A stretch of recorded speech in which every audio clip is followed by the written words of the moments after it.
Year 2022 nang ibunyag ni Zainab Harake na siya ay in a relationship na, ngunit hindi pa nire-reveal kung sino ang kanyang jowa.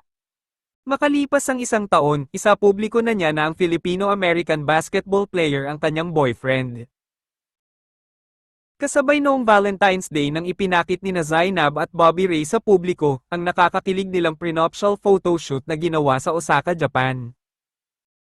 Ang caption pa nga niya riyan, "When God restores you, He doesn't bring you back to where you were, He brings you back better than before."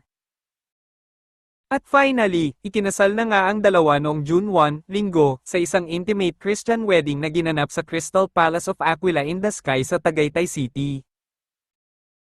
Base pa sa source ng isang online media, bandang 4:30 PM nagsimula ang seremonya at striktong ipinagbawal ang pagkuha ng larawan o video.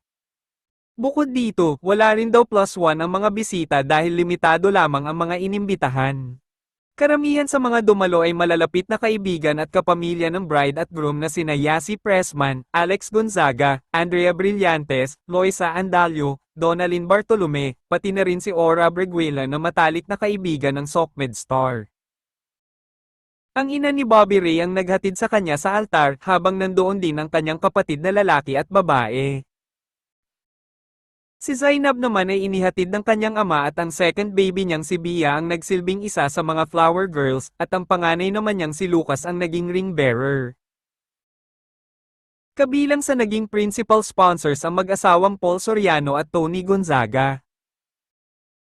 Samantala, inabangan nga ng lahat ng nandoon ang paglabas ni Zainab Harake. At nang lumabas na nga ito, ay halos maiyak si Ray Parks dahil napakaganda talaga ng kanyang bride. Stunning ang napakagandang gown nito. At alam nyo ba kung magkano ang gown na ito? 5 million lang naman, nagawa ni Michael Cinco na binili pa mula sa Dubai.